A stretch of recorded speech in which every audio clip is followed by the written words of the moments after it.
조사합니다. 공정위는 실태조사에서 계약서 규부와 표준 하도급 계약서 사용 현황, 대금 지급 현황, 기술 자료를 이용한 갑질 현황 등 거래 실태 전반을 확인합니다. 최상목 부총리 겸 기획재정부 장관이 종합부동산세, 법인세, 상속세 개편 논의와 관련해 상속세를 가장 시급한 사안으로 꼽았습니다. 최 부총리는 오늘 신문방송 편집인 협회 편집인 포럼에서 전체적으로 상속세 부담이 높은 수준이라며 가업 상속 공제, 유산 취득세 전환 등 여러 가지를 고려해 7월 말 세법 개정안을 마련할 때 담으려고 생각하고 있다고 말했습니다.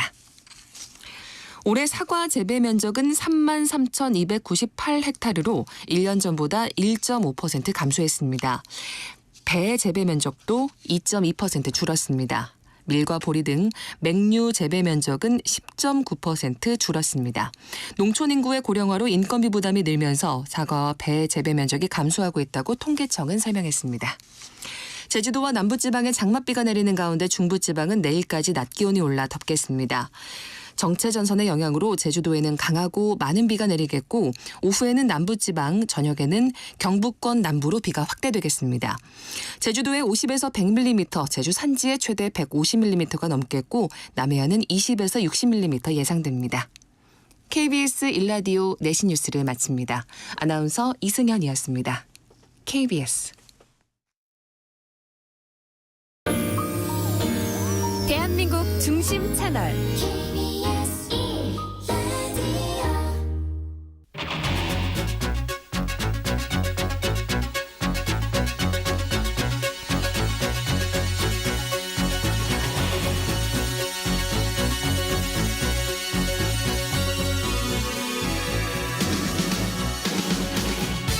안녕하십니까. 성기영의 경제쇼 아나운서 성기영입니다. 국내 상장지수 펀드 ETF의 총 자산 규모가 150조 원을 넘어섰습니다. 지난해 6월 100조 원을 넘긴 지 1년 만에 50%나 성장한 건데요. 투자의 안전성과 편리함을 앞세워서 국내 대표 금융 상품으로 자리 잡은 겁니다. 하지만 이 테마형 ETF로의 쏠림 현상이 점점 심해지면서 상장 폐지 위기에 몰린 ETF가 늘어나고 있다고 하는데요. 제대로 된 ETF 상품 고르고 똑똑하게 투자하는 법 자세히 알아보겠습니다. 최근 서울 집값 오름세가 뚜렷한 가운데 경매 시장도 다시 뜨거워지고 있다고 합니다. 일부 낙찰가율은 감정가를 웃도는 사례도 늘고 있다고 하는데요. 집값 상승세가 계속 유지될지 전망해보고 한 주간 집값 동향도 짚어보겠습니다. 유튜브로도 함께합니다.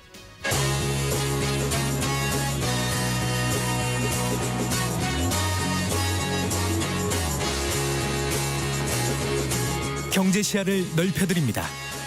투자의 지름길을 안내합니다. 돈 되는 정보를 발견하는 시간. KBS 1라디오 경제쇼.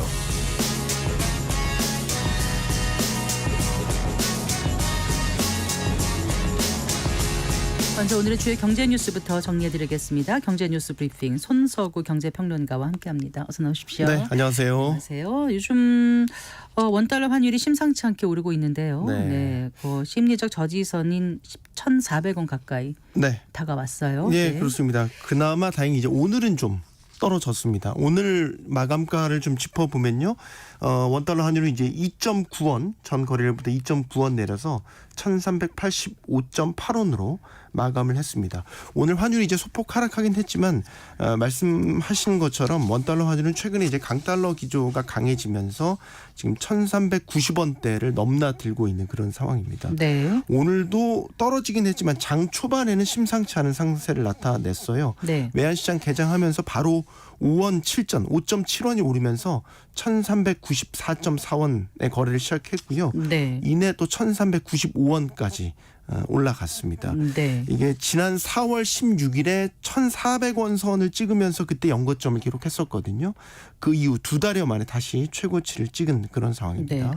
그 엔화 가치는 지금 38년 만에 최저 수준으로 떨어졌다면서요. 네, 이제 간밤 뉴욕 외환 시장에서 엔화 환율, 그러니까 달러당 엔화 환율 160.82엔까지 치솟았습니다. 네. 이게 1986년 12월 이후 최저치입니다. 그러니까 엔화 가치가 지금 속절없이 떨어지고 있는 그런 상황인데요. 네. 지난 4월에도 엔화 약세가 굉장히 심했었고 당시에도 이를 방어하기 위해서 일본 외환 당국이 환율 개입을 하면서 당시에 이제 엔저가 좀 억제되는 효과가 있었는데 네. 결과적으로 보면 지금 거의 2달 만에 그 억제 효과가 사라진 모습이죠. 네. 올해 들어서 엔화가 달러 대비 얼마나 떨어졌냐? 14%나 하락을 하는 그런 모습입니다. 네. 엔화의 약세는 우리한테도 영향이 큽니다. 같은 권역이기 때문이죠. 결국 이제 원화 약세까지 부추겨서 전반적인 아시아 통화의 약세가 지금 이어지고 있는 상황인데 엔화 약세는 기본적으로는 장기간 지금 일본 정부가 저금리를 유지해 왔지 않습니까? 그러니까 미국과의 금리 격차가 일어나고 있죠. 여기에 더해서 일본은행이 통화 긴축 조치들 예를 들면은 예를 들어서 이제 기준금리를 뭐 내린다든지 올린다든지 혹은 국채 매입을 좀 줄이는 등의 이런 조치를 단행을 하는 데 있어서 이렇게 좀 주저하는 모습을 계속해서 보였거든요. 네. 이런 것들이 좀 시장에 실망감을 주었고 엔화 약세를 부추기는 그런 요인이 됐다라는 분석도 나오고 네. 있습니다. 그래서 이제 엔화 약세가 우리 원화 약세도 부추기는 상황이라면 네. 근데 원달러 환율이 지금보다 더 오를 수 있다는 거 아니겠어요? 네, 그렇습니다. 지금과 같은 추세라면 우리가 이제 심리적 저지선으로 여기는 선이 몇 가지가 있는데 이제 1,380원은 넘어섰고요. 이제 1,400원 선을 다시 넘어설 것이라는 전망이 나오고 있습니다. 이제 엔 달러가 저지선으로 여겨지는 게 160엔인데 160엔은 넘었죠. 이제 이런 추세가 이어지면 지금 160엔대 후반 혹은 170엔까지도 지금 넘어설 수 있다 이런 전망이 나오고 이런 상황이라면 지금 원달러 환율 1,400원 돌파하는 것도 시간 문제다라는 전망 나오고 있고요. 네. 지금 이제 결국에는 기조적으로는 강달러가 좀 약해져야 돼요. 근데 이제 미국 연준이 금리 인하에 여전히 신중한 모습을 나타내고 있는 것도 부담스러운 요인이거든요. 네, 네. 최근에 이제 미셸 보우먼 연준 이사 금리 인하의 적절한 시점이 아니다. 그리고 인플레이션이 반등한다면 기준금리를 인상할 의향이 여전히 있다. 이런 언급을 또 했어요.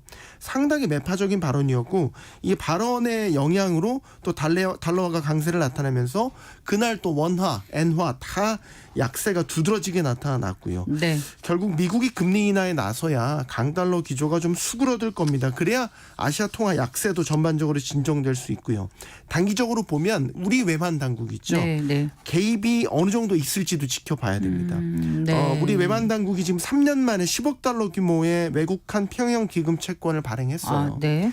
외평채라는 게 이제 통화 가치를 안정시키기 위해서 정부가 발행하는 채권이거든요. 그럼 여기에서 조달한 달러를 갖고 네. 외환 시장에 투입을 하겠다라는 건데 언제 투입할지 얼마나 투입할지 이거에 따라서 사실 이 원화의 약세가 진정되는 국면도 좀 지켜봐야 될 관전 포인트가 되겠습니다. 네. 자, 정부가 다음 달에 이제 세법 개정안을 내놓을 걸로 알려져 있지 않습니까? 네. 그런데 이제 최상목 경제부총리가 상속세 개편이 시급하다 네. 이렇게 얘기를 했어요. 오늘 이제 최 부총리가 한국신문방송 편집인협회 포럼에 참석을 했습니다. 그래서 세제 개편 논의와 관련된 입장을 밝혔는데요.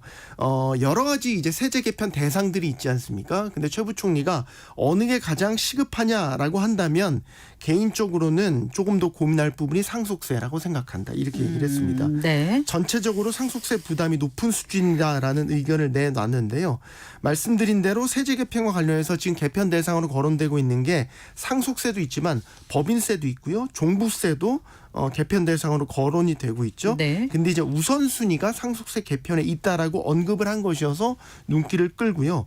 개편 방향에 대해서는 기본적으로 상속세 최고세율을 낮출 것이냐 이게 되게 관심 사안인데 여기에 대해서 좀 미정이라고 답을 했어요. 신중한 입장을 나타냈고 다만 이제 최대 주주에 대한 할증을 폐지한다라든지 네. 지금 또 가업 상속 공제의 경우에는 공제폭을 좀 확대하는 문제, 아울러 유산 취득세 방식으로 전환하는 것 이런 다양한 방안들을 고민하고 있다라고 얘기를 했습니다.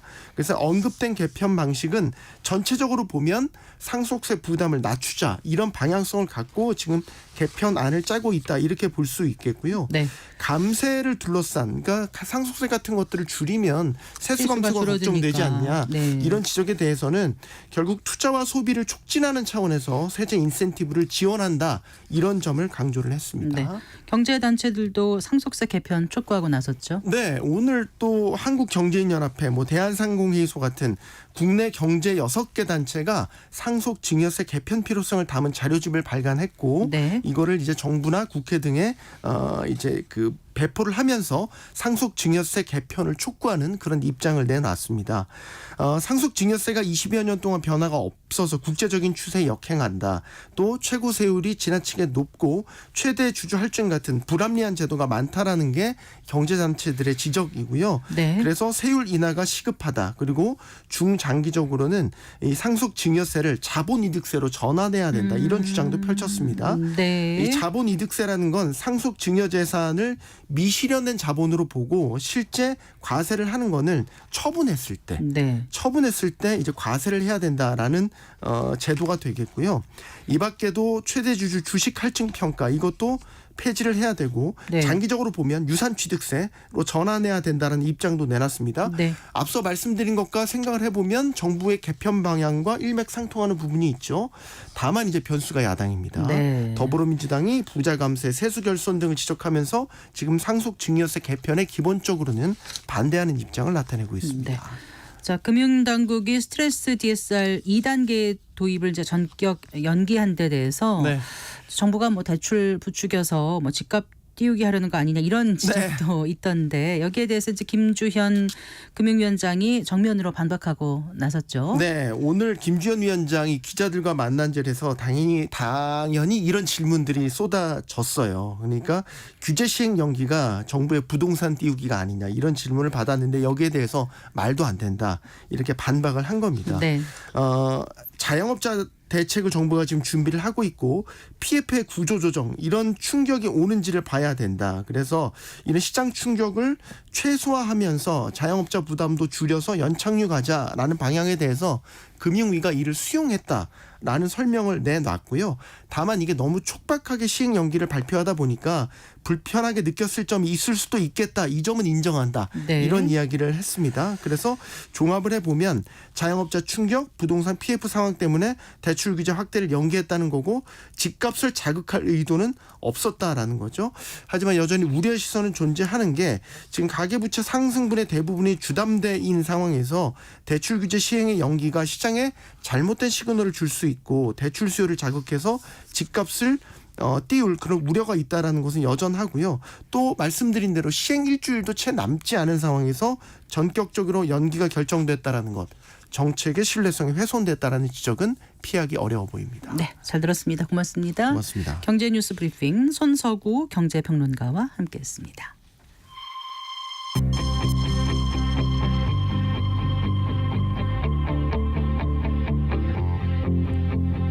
경제 전문가의 원포인트 레슨. 꼭 알아야 할 정보와 이슈를 알기 쉽게 풀어드립니다. 대한민국 경제 고수와 함께 투자의 맥을 짚는 KBS 1라디오 경제쇼. 진행의 성기영 아나운서입니다.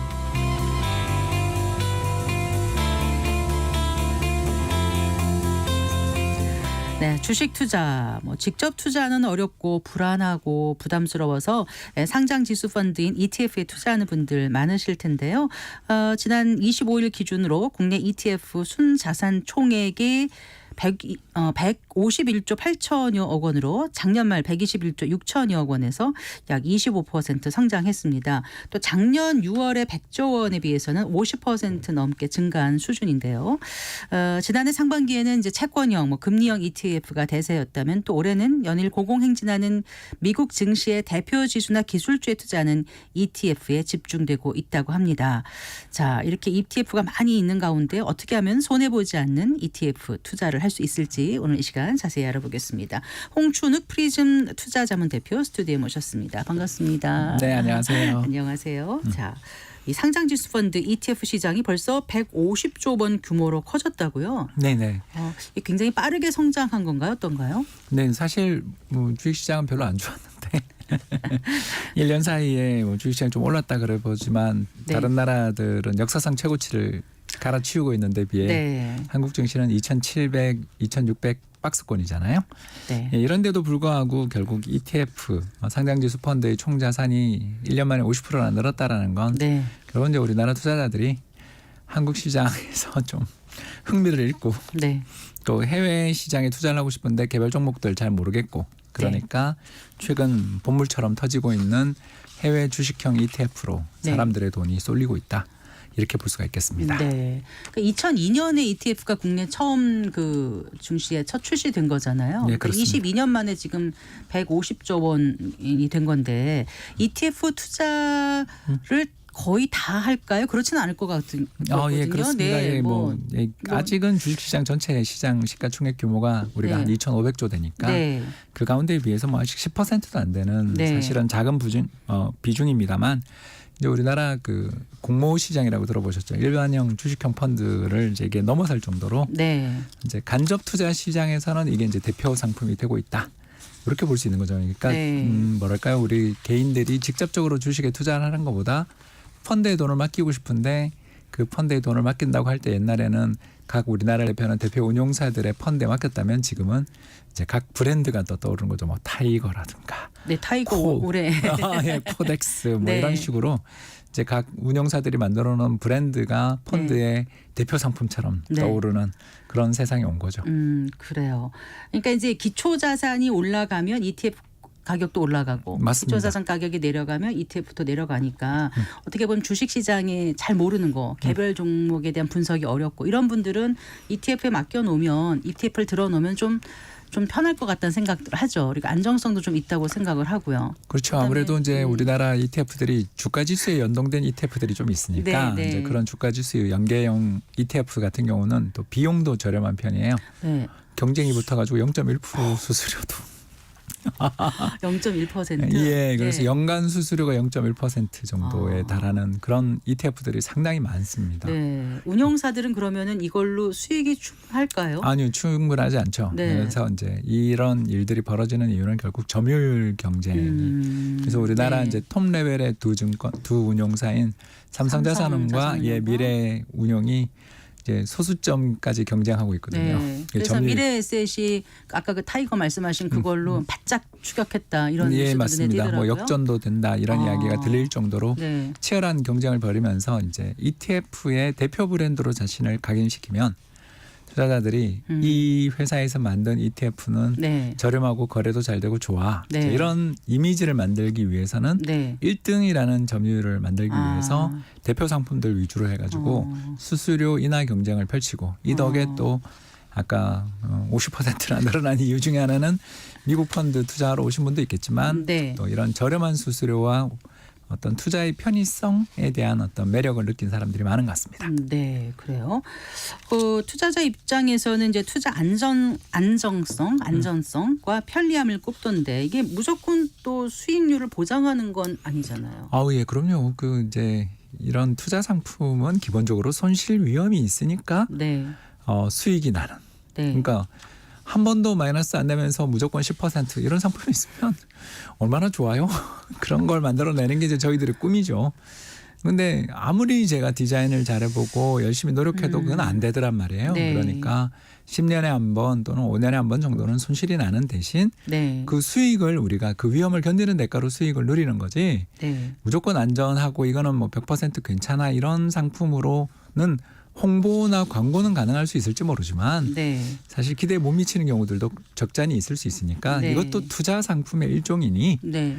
높은 수익을 추구하시면 위험이 따를 수도 있다라는 건 좀 알고 투자하시면 좋겠습니다. 예를 들어 레버리지라든가 인버스 ETF를 하게 되면 굉장히 위험할 수도 있겠네요. 그렇습니다. 네. 사실상 이제 청산의 가능성까지도 있죠. 왜냐하면 이제 주가가 3배 레버리지를 했는데 주가가 네. 30% 빠져요. 그러면은 아니면 그러면 거의 100% 가까이. 예, 거의 90% 이상의 손실이 나는 데다가 또 네. 이런 레버리지 상품은 우리 모르게 수수료가 되게 세요. 아, 그래요? 예, 왜 그러냐면 이 사람들도 결국 돈을 빌려 거래를 하는 거잖아요. 우리가 돈을 10,000원 넣었으면 네. 20,000원을 더 빌려 아.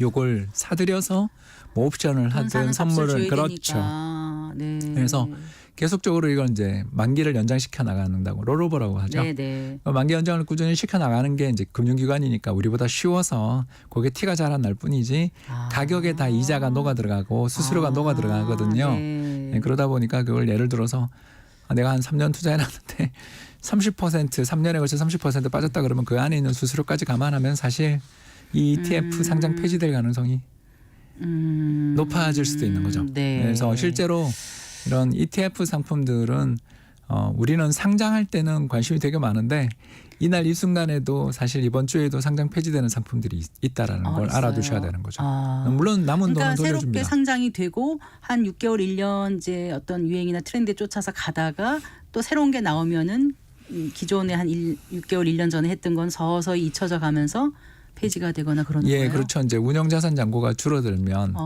운영하고 있는 펀드 매니저 입장에서 네. 푼만 들고 돈은 안 되니까. 남의 피 같은 돈을 맡겨놨는데 그런 입장으로 운영을 하니까. 예, 그래서 네. 이제 운용을 하는 거에 비해서 네. 수지 타산이 안 맞는다 싶으면 상장 폐지를 시키고 이제 투자했던 분들의 돈은 고 이제 공식 그 장부가로 돌려주긴 하지만 네, 그래도 아까 방금 이야기했던 것처럼 레버리지다 레버리지라는 이러면 거. 뭐 예를 들어서 최악의 순간에 상장 폐지가 갑자기 될 수도 있는 거 아니겠어요? 아, 네. 아니, 그러니까 운이죠 이건. 그러니까 운에 맡기는 투자가 될 수 있죠. 그래서 근데 투자를 운에 맡기면 안 되는 거잖아요. 이렇게 분석이 필요한데 네. 그냥 레버리지 사면 잘 될 거야 또는 장이 폭락할 때는 곧버스라고 들어보셨어요? 네, 네. 그러니까 이제 10% 빠지면 내가 30% 버는 상품도 있거든요. 네. 자, 그런 식으로 투자를 하다가 자기가 베팅했던 거에 반대 방향으로 걸리는 순간 네. 그러니까 순식간에 이제 나락으로 자신의 빠지는 돈이 거죠. 예, 네. 녹아버린다고 저희들은 이야기하는데 여름철 네. 아이스크림 녹듯이 녹아버리면 이걸 이제 주워 담기가 너무 어려워지는 거 아니겠어요? 그래서 ETF는 무조건 안전하다 네. 하면 이 틀린 거고 아. ETF의 종류가 우리나라 800개나 되는 그게 나라라서 굉장히 전 세계 ETF 종목 수의 8.1%가 우리나라 상품이래요. 예, 이 우리나라의 이제 증시의 특유의 쏠림이 ETF 시장에도 존재한다라는 거죠. 네. 어떤 쏠림이 이제 나타나기 시작했는지를 드디어 이제 말씀드리게 됐는데요. 네. 이것 때문에 사실 공부를 좀 해봤습니다. 그랬더니 네네. 요새 테마형 ETF가 엄청난 붐이고 네. 테마형 ETF에 돈이 쏠리고 있다. 음. 이렇게 정리를 해볼 수 있는데 이 테마형 ETF가 뭐냐면 우리 메타버스 ETF 기억나시는지 네. 또 BBIG 그건 잘 기억이 안 예, 나요. 배터리 바이오 인터넷 네, 게임 BBIG. 네. 네, 그리고 더 나가서 네. 소부장 ETF. 네, 네. 그러니까 이런 식으로 우리가 소재고 지난 분석이. 5년에서 10년 사이에 ETF의 변화를 살펴보시면 이제 전체 시장을 사서 뭐 코스피 200을 한다. 또는 미국의 나스닥 100을 한다. 이런 네. 상품들의 인기보다는 네. 어떤 특정 테마나 섹터에 대한 투자자들의 어떤 쏠림도 많고 또 이런 상품이 최근에 출시 대부분을 차지하고 있다. 네. 그래서 요즘 같은 경우는 이제 업종별로 예를 들어서 뭐 조선업 네. ETF 네. 그 우리나라 시장에 있는 것뿐만 아니라 미국의 빅테크 ETF, 네. 엔비디아를 막 20%씩 넣고. 근데 엔비디아가 얘가 있는 미국에서도 이렇게 20%안 넣는다면서요, 비중을요. 예, 거기 이제 그 인덱스에 네. 그 기준이 있어요. 네. 옛날 대공황 때 하도 쓴맛을 본 나라라서 어떤 특정한 펀드 안에 개별 네. 종목 하나가 너무 크게 들어가면 네. 이건 안 돼. 네. 뭐 이런 그 전체 비중들의 조절이 있는데 우리는 이제 해외 국가니까 그런 거 없잖아요. 쓸어 담아봐. 예, 이러면서. 담아봐. 그래서 뭐 네. 탑 10도 있고 탑 네. 7도 있고 네. 미국에 없는 지수를 이제 추정하니까 당연히 돈이 좀 더 들겠죠. 네. 예, 그 미국에 있는 ETF 뭐 코스피 200에 해당되는 미국의 S&P 500을 그냥 복제한다. 이거는 비용이 그렇게 안 들 거 아니에요. 왜냐하면 세계에서 제일 큰 펀드를 네. 따라가기만 되면 되니까. 네. 그런데 이제 이런 식으로 우리가 테마형 ETF들을 이제 만들어내고 네. 또는 합성해내는 과정에서 네. 그 비용들도 발생할 수 있는 데다가 두 번째는 이게 쏠림이 생기잖아요. 네. 그러다가 테슬라가 2022년까지만 해도 우리가 얼마나 테슬라를 바라보는 테슬라 눈이 이렇게 했었는데. 예, 네. 그 사랑에 가득 찼던 그런 생각들이었다면 최근에는 앨런 머스크 왜 저러지? 이런 사람들도 이제 늘어나잖아요. 그게 네. 시장에 있어서의 흥망성쇠인데 네. 우리가 시장의 미래를 알 수 없는 데 비해 그러면 투자를 함에 있어서 전체 자산에 있어서 어떤 일부라든가 비중을 적절하게 잘 조절해서 해주면 좋을 텐데 그걸 이제 ETF에게 맡기는 게 간접 투자인데 네. 이 간접 투자 상품마저 쏠림이 나오니 문제가 되는 거죠. 그래서 그러니까 리스크가 해지되지 않는 거예요. 그렇게 되면. 그렇죠. 그래서 뭐 대표적인 게 이제 작년에 가장 좋았던 게 2차 전지. 2차 전지. 작년 상반기에. 예, 그래서 뭐 LG 에너지 솔루션 같은 경우는 지금 공모가가 깨지네 그러고 네. 있는 중이잖아요. 이런 것처럼 네. 지금은 올해는 AI 안 하면 이제 투자가 아닌 것처럼 느껴지니까 네. AI 붙어 있는 ETF, AI 붙어 있는 테마가 너무너무 좋은데 얼마 전에 이제 우리나라를 대표하는 연구소 중에 하나인 자본시장연구원이라는 거가 네네. 있어요. 이곳에서 상품을 조사를 했더니 이런 테마형 ETF는 상장 후 1년 동안의 평균적인 수익이 코스피 대비 마이너스 6% 정도. 아, 수익을 전혀 못 냈네요. 평균. 네. 왜 그럴까요? 이게 이제 이유가 있는데 예. 이게 출시되는데 시간이 걸리거든요. 이게 무슨 말이냐면 AI 붐이 불어요. 네. 그럼 그러고 AI 나서 붐이 불면 그걸 네. 출시하는데 여러 가지 감독 기관의 당국도 있고 보통 또 몇 개월 걸려요? 그게 기간마다 좀 다른데 아. 6개월 1년 정도를 보통 아. 잡겠죠. 이제 그런 식으로 우리가 신속하게 통합 처리되는 경우도 있지만 상장이라는 게 그렇게 쉬운 일이 아니지 않습니까? 그러니까요. 그래서 ETF의 상장부터 시작해서 준비부터 과정을 보면 6개월 1년이 더 걸리는 경우도 그러면 있는데 그때 그 주가는 어떻게 돼 있을까요? 그러니까, 네. 그러니까 이제 이런 ETF가 본물 터지듯이 인가를 받아 시장에 막 풀리는 시점에 전국의 돈을 다 끌어모은 다음에 1년 지나고 수익률을 측정해 보니까 그러니까 마이너스. 그것도 코스피 대비 코스피 대비 시장에 대해서 이기지 네. 못하는 거죠. 그리고 이런 상품들의 또 특성이 네. 상장된 다음에 한 1년은 또 거래량이 엄청나게 많은데 네. 1년 지나면 이제 인기가 식으니까 거래량이 줄어들면 이제 줄어들면. 어떻게 되냐면 아까 말씀드린 것처럼 ETF의 상장 잔액이 줄어들면 네. 사고 팔 때 네. 수수료가 벌어지겠죠. 아. 왜냐하면 우리가 대단지 아파트를 살 때는 네. 1,000만 원 단위로 예를 들어서 사자 팔자를 우리가 부동산에서 볼 수 있다면 네.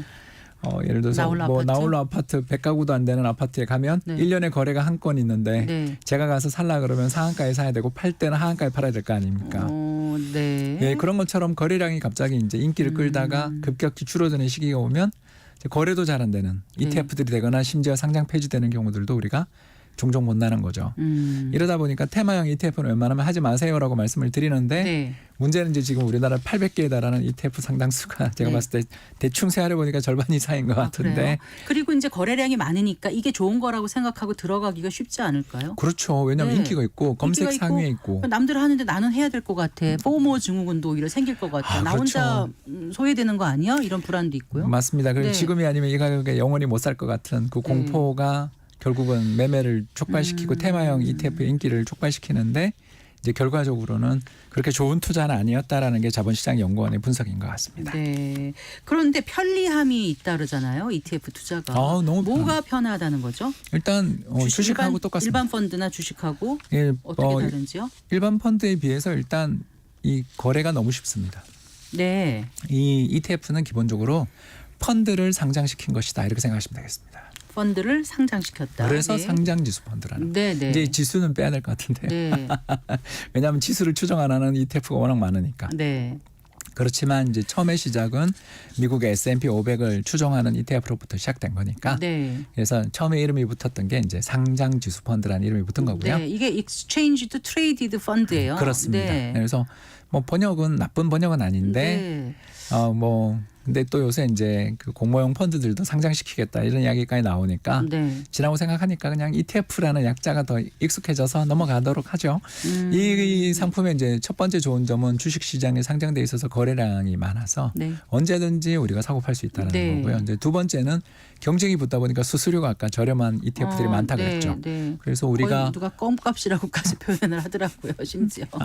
네. 네. 예, 주식형 펀드들은 보통 판매 수수료 그리고 운용 수수료까지 하면 1% 2%가 넘는 경우도 있지만 이런 단순한 종류의 코스피 200이나 네. 미국의 나스닥 투자하는 ETF들은 수수료 1% 혹은 0.1%를 밑도는 경우도 있으니 네. 아무래도 거래의 편의성의 두 번째 조건인 수수료의 저렴함이 있고 그 장중에 원하는 만큼 아무 때나 네, 주식처럼 사고 팔 수 있습니다. 그게 일반 펀드하고 다른 거죠. 다릅니다. 그리고 네. 세 번째는 일반 펀드는 보통 가입 후 90일 이내에 환매하거나 할 때 수수료를 좀 많이 떼는 네. 그런 경향이 있다면 네. 이건 오늘 사서 오늘 팔아도 그냥 일할에 그 수수료밖에 안 들어간다라는 점이 장점이 되겠죠. 네. 그래서 이제 ETF가 투자의 간편성을 높여줬다라는 칭찬도 있지만 다른 한편에서는 단타, 네. 데이 트레이딩에 온상이 되고 있다라는 비판까지도 나오는 게 이런 장점들이 이제 다른 면이 되겠습니다. 네. 그러니 이제 테마형 ETF는 굉장히 조심해야 되겠다 이런 생각이 들었고요. 포트폴리오를 잘 구성하면 좋겠다 이런 생각도 드는데, 그러니까 작년에 2차 전지가 막 열풍이었다가 또 올해는 또 다른 종목이 또 AI, 이렇게 예. 되잖아요. 그러니 어떻게 이게 ETF가 몇 년 가져가야 되는데 그냥 좀 장기 투자를 보통 얘기를 하지 않습니까? 그렇습니다. 그런데 그냥 계속 놔두면 네. 수익률이 아까처럼 그렇게 안 나올 수 있지 않습니까? 맞습니다. 그래서 적절하게 관심을 갖고 좀 포트폴리오에 변화를 주는 자세가 있어야지만이 원하는 만큼의 수익률을 낼 수 있을 것 같아요. 네, 맞습니다. 그래서 ETF가 시장에 출시되고 거래도 잘 되는 덕분에 네. 우리가 이제 EMP라는 걸 할 수가 있게 됐는데요. 네. ETF를 활용한 포트폴리오라는 뜻입니다. 네. 그래서 EMP의 아주 단순한 예를 오늘 하나 소개하고 어떻게 가겠습니다. 해요? 전체 자산에서 이제 자신의 투자 판단을 하세요. 근데 보통은 주식 비중이 절반 넘어가면 힘들어하시는 분들, 자산에서 자기 금융 자산에서 주식이 절반 넘어가면 힘들어하는 분이 많으니까 네. 보통은 20% 룰을 제가 많이 말씀을 드리고요. 뭘 22%? 먼저 20%는 네. 한국이나 중국 같은 이머징 마켓을 한 20%. 네. 그리고 일본이나 미국 같은 선진국 시장을 20% 투자하는 ETF를 사는 거죠. 네. 뭐 예를 들어서 대표적으로 하나 이야기하면 코스피 200, 네. 그리고 나스닥 100, 그리고 S&P 500 이런 네, 식으로 사는 네. 거죠. 그러면 이제 남은 60%가 남잖아요. 그 네. 60% 중에 20%는 금을 추천합니다. 아. 왜냐하면 미국 나스닥 시장이 조정받을 때 오르는 거의 유일한 자산이 금이더라고요. 네. 그래서 금은 우리나라에 상장돼 있는 KRX 금 현물이라는 ETF가 네, 있습니다. KRX 그거 사시면 되고 금연물. 이제 나머지 네. 40%는 시장이라는 게 한 번씩 조정을 받을 수도 있고 우리가 위험을 받을 수도 있고 또 지금 주가가 많이 빠졌는 상태에서 내가 인출해야 될 때가 있죠. 네. 예, 그럴 때 대비해서 20%는 SOFR이나 네. 그게 뭐냐면 미국의 외화예금 네, ETF입니다. 네. 별게 다 있어요. 아. 그리고 또 20% 중에선 또 한국의 CD로 검색하시면 네. 이 그 정기 예금을 상장시킨 네. ETF가 있어요. 이건 또 환매 수수료가 아까 말씀드린 것처럼 적기 때문에 네. 은행 예금보다 어쩌면 유리한 면도 있거든요. 왜냐하면 우리가 중도 환매하면 이자 못 받는 경우가 종종 있죠. 예금을 중도 해지하면. 그런데 ETF들은 그런 게 없어요. 그런 주식처럼 오늘 사서 오늘도 거래가 가능하니까. 네, 네. 그래서 CD라고 붙어 있는 상품들 네. 중에 거래량 많은 걸 사시면 좋겠고요. 아. 그리고 이제 마지막 20%가 남은 거는 요새 채권이 또 인기잖아요. 네. 그래서 우리나라에 상장돼 있는 한국 채권, 미국 채권 사도 얼마나 좋겠습니까? 그렇게 하면 이게 대충? 요 포트폴리오를 하면 네. 어떻게 되냐면 국민연금의 운용을 지금 제가 카피한 겁니다. 네. 너무 좋죠. 국민연금 운영 수익이 상반기 어느 정도 나오는지 예, 올해 지금 궁금합니다. 벌써 5.8% 아, 나왔습니다. 그 정도면 ETF로 괜찮은 수익률 아닌가요? 그렇죠. 이걸 네. 카피할 수 있으니까 네. 너무 좋은 거죠. 그래서 국민연금이 운영하고 있는 펀드 매니저들, 우리나라 최고의 펀드 매니저들의 수익률을 100% 카피하진 못하지만 네. 비슷하게라도 하면 아. 일단 좋잖아요. 네. 그러니까 이런 괜찮은 성과 그리고 10년에 한 번 정도만 국민연금 손실 나니까 네. 마음도 편한 투자를 할 수 있는 좋은 수단인 ETF를 네. 너무 단타치지 말고 네. 또 수수료도 상대적으로 센 테마형 ETF보다는 지수를 따라가는 네. 이런 편리한 ETF를 좀 했으면 좋겠다는 바람입니다. 네, 테마형 잘못했던 아까 말씀하신 상장 폐지 왔을 때 아주 위험하다. 그건 좀 기억을 꼭 해주셨으면 좋겠고요. 최근에 그 노후 대비를 위해서 그 ETF 활용하는 분들도 계시다면서 이건 어떻게 이거 하길래 굉장히 ETF를 좋습니다. 활용할 수 있습니까? 연금저축 펀드에 아. 이걸 투자하는 거죠. 연금저축 펀드에서요? 연금저축 계좌에서요? 예, 연금저축 계좌의 종류가 예, 예. 연금저축 보험도 있고 네. 연금저축 펀드도 있는 건 아시죠? 네, 근데 네. 이 펀드 계좌에서 ETF를 살 수 있습니다. 너무 네. 좋죠. 그리고 또 하나 더 자산관리 종합계좌가 요새 인기가 엄청 네, 높죠. 네, ISA. 이름이 너무 어려워요. 그죠? 그래요. 이름이 비슷해요. 그죠? 네. 근데 아무튼 이 자산관리 종합계좌가 연 2천만 원까지 투자할 수 있는데 이게 ETF 투자를 한 거에 대해서 발생하게 되는 세금들을 거의 없게 대부분 면세해 해주는 주는 거죠. 혜택에 있어서 네. 정말 자산 형성, 자산 관리를 꾸준한 마음으로 하시고 싶으신 분들은 CMA 계좌로 하시는 것도 좋지만 네. ISA 계좌 그리고 연금저축 펀드 계좌로 해보시면 이게 더 장점이 부각될 수 있다 생각합니다. 네. 아까 말씀하신 그 국민연금 따라서 비슷하게 만들어 놓으신 포트폴리오 주위에 다 그렇게 권하세요? 아니면 직접 저기 그 투자자문사 대표시면은 예, 저희가 그렇게 또 운영을 비슷하게 하고 있습니다. 그 대표님도 하실 수 있는 거죠. 그럼요. 투자를요. 예, 저도 그렇게 할 수 근데 있죠. 남들한테 이렇게 교과서 정석대로 하시면서 혹시 또 리스크 테이킹하는 한 1% 그런 정도는 상품을 하시지 않나 아니요, 싶어서요. 1%는 네. 개별 종목 하지만 네. 그건 재미로 하는 거고 네. 제 자산의 거의 대부분은 그렇게 운용하고 있습니다. 네. 끝으로 한 말씀 더 해주세요. 투자 시 이것만큼은 꼭 지켜라. 예, 네. 또 하나 더 말씀드리고 싶은 것은 H 붙어 있는 상품도 주의하십시오. 그건 뭐죠? 환해지. 아. 요새 환해지 비용이 연간 2에서 3% 정도 더 추가된다라는 네. 것만 알아두시면 환해지 펀드들은 웬만하면 저는 좀 추천하고 싶지 않다. 지금 같은 미국의 환율이, 네. 금리가 높을 때는 네. 이 달러를 매도하는 효과가 생기는 거니까 이건 아. 수익률의 손실을 볼 수도 있다는 면을 네. 참고하시면 좋겠습니다. H는 잊어라. 네. 알겠습니다. 잘 들었습니다. 고맙습니다. 감사합니다. 네, 홍춘욱 프리즘 투자자문 대표와 함께했습니다.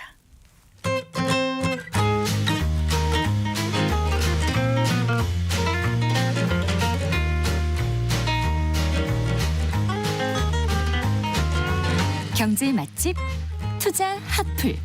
지금은 돈 벌기 딱 좋은 시간.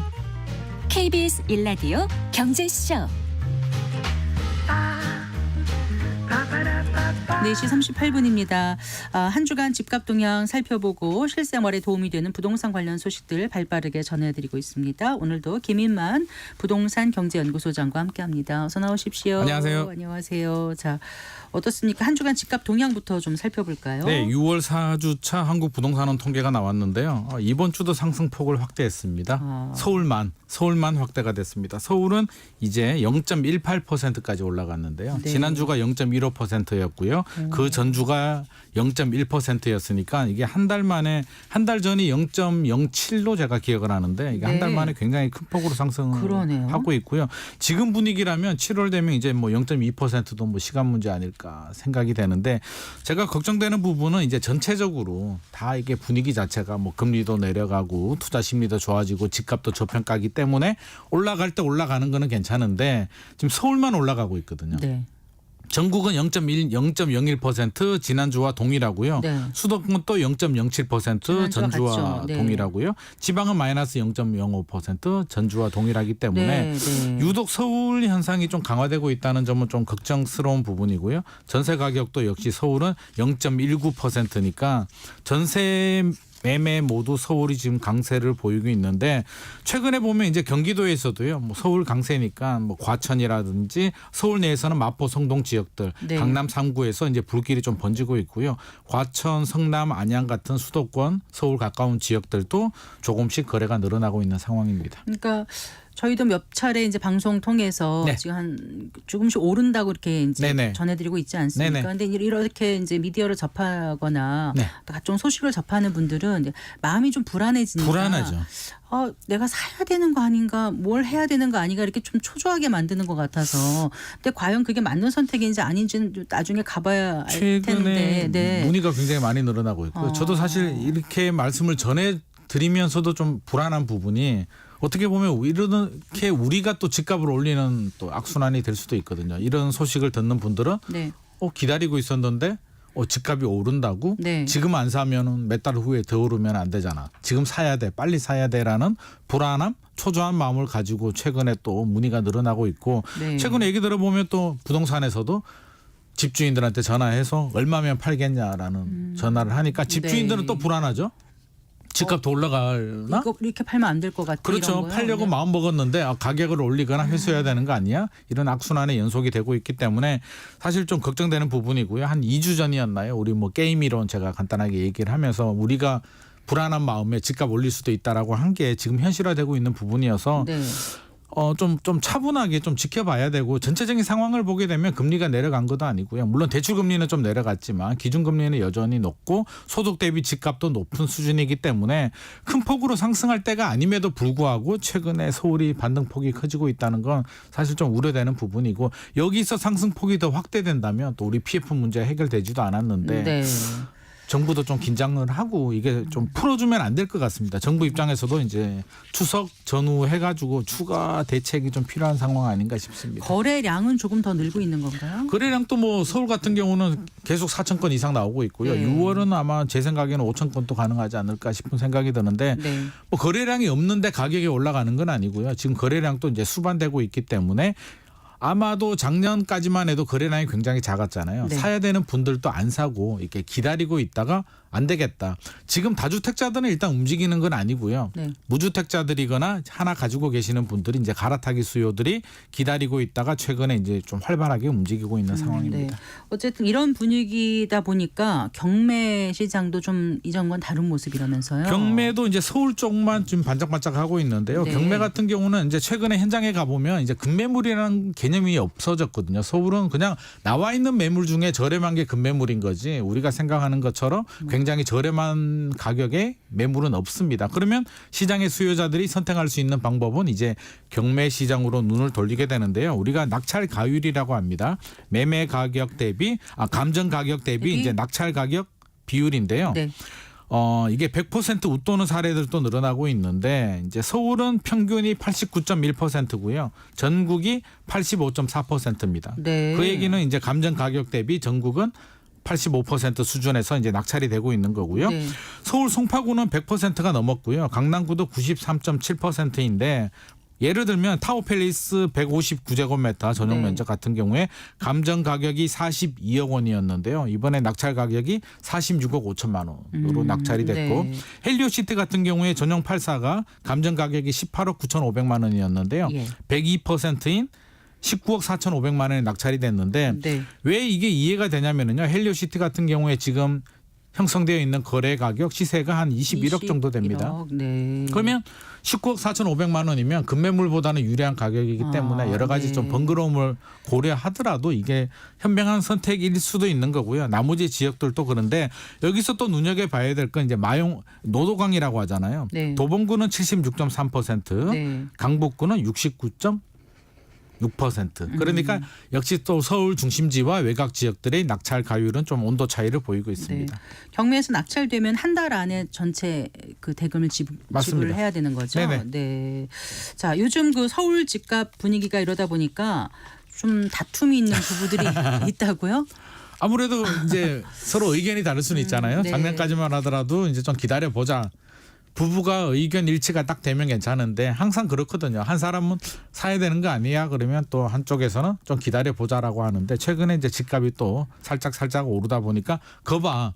내가 사자고 했지. 지금 벌써 몇 천만 원 올랐잖아. 이러면서 부부 싸움을 하는 경우가 늘어나고 있고 저한테도 이제 그런 연락이 많이 오는데요. 네. 제가 사례를 한번 들어보겠습니다. 우리가 여러 번 소개해드렸는데요. 12,000세대 네. 둔천주공이라는 아파트를 이제 재건축을 했어요. 네. 올림픽파크 포레온이라는 아파트 올해 이제 11월에 입주를 하는데요. 네. 제가 최근에 이제 현장을 좀 다녀왔는데요. 우리 2022년 12월에 일반 분양을 했거든요. 네. 그때 아마 기억나실 겁니다. 일반 분양가가 전용 84가 13억 6천 7천 정도 13억 원대였는데요. 최근에 거래된 가격을 보니까요. 전용 59 우리가 일반적으로 알고 있는 공급 면적 한 25평 아파트가 네. 17억 9,500만 원에 거래가 됐고요.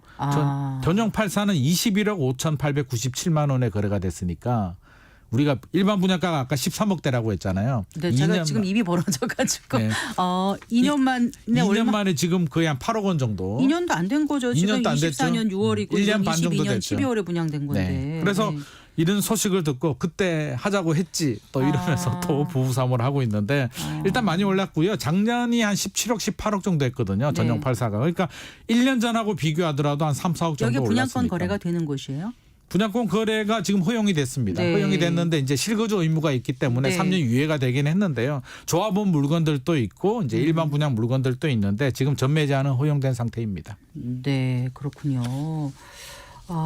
그 당시만 해도 이게 굉장히 비쌌기도 했고 분위기도 너무 분위기가 우크라이나 전 되면서 그때는 굉장히 이제 뭐 안 좋아서 큰일 나는 분위기였고요. 예, 그래서 이건 나머지 물량 남는 것도 미계약도 나오고 미계약 했죠. 나오고 막 그랬던 물건이죠, 여기가. 네네. 그때 뭐 계약 안 해가지고 미계약까지 나왔고요. 네. 제가 그때 방송에서도 뭐 이게 역세권 5호선, 9호선 역세권에 네. 그래도 송파구 가까운 곳에 네. 새 아파트가 13억대면 네. 뭐 괜찮다. 실수요자들은 해도 된다라고 했다가 욕은 엄청 먹었거든요. 그리고 나서 그 후에 뭐 영등포나 이런 데 또 좀 주목받은 맞습니다. 아파트들이 이거보다 훨씬 비싸게 또 비싸게 분양이 됐고 나왔고요. 했는데 결국은 지금 이 정도로 가격이 형성돼 있으니 네네. 그래요. 자, 그런데 그 올해 상반기 서울 1순위 청약 경쟁률을 보면 또 자꾸 네. 서울 얘기만 해서 좀 그런데 작년보다 청약 경쟁률이 3배나 늘었다고요? 예, 올해 상반기 1순위 그 청약 경쟁률 서울입니다. 네. 167대 1이 나왔습니다. 그러니까 167명 중에 이제 한 명이 됐다는 얘기인데요. 그러니까 1순위 말씀하시는 거죠? 1순위입니다. 네. 1순위. 그래서 지방은 6.39대 1이니까 네. 지방하고 서울의 차이가 좀 많이 벌어지는데요.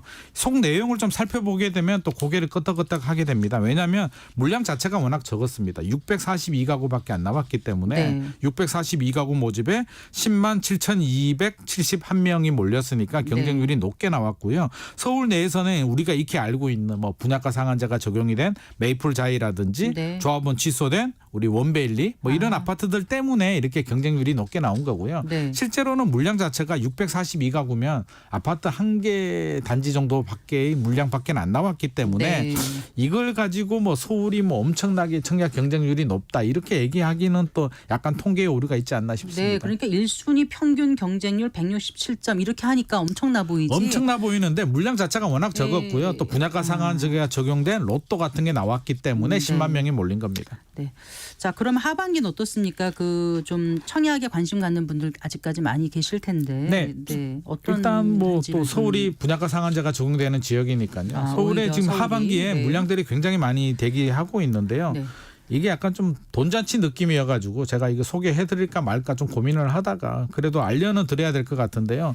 일단 현금이 많이 필요합니다. 이게 레미안 원펜타스 신반포 15차 같은 경우에 일반 분양가가 3.3제곱미터당 6,736만 원이거든요. 네. 전용 84가 한 뭐 20억대, 23억 정도 되니까 주변 시세가 근데 한 35억 이상 이게 되니까. 청약이니까 그러면 계약금 내고 중도금 이렇게 내는 거 아니에요? 근데 이게 후분양이어서 기간이 후분양이군요. 짧습니다. 아, 네. 그래서 그래서 현금이 현금을 좀 많이 필요하다. 준비를 해야 되는데 네. 일단 뭐 시세보다는 뭐 10억 이상 저렴한 거는 맞으니까요. 네. 자금 되시는 분들이라면 강남에 나오는 원펜타스나 뭐 레벤투스, 청담, 르엘 이런 아파트들 하시는 게 좋을 것 같고요. 너무 비싼 아파트만 얘기는 해서 그러니까 네. 다음 주에 청약할 아파트 제가 간단하게 소개해드리면은요. 네. 과천시에 디에트르 퍼스티지가 분양가 상한제가 적용이 됩니다. 지식정보타운인데요. 전용 59가 8억 7천만 원 정도, 주변 시세의 한 70% 수준 저렴하게 나오기 때문에 과천시에 거주하는 무주택자들은 열심히 청약을 하시는 게 좋을 것 같고요. 네.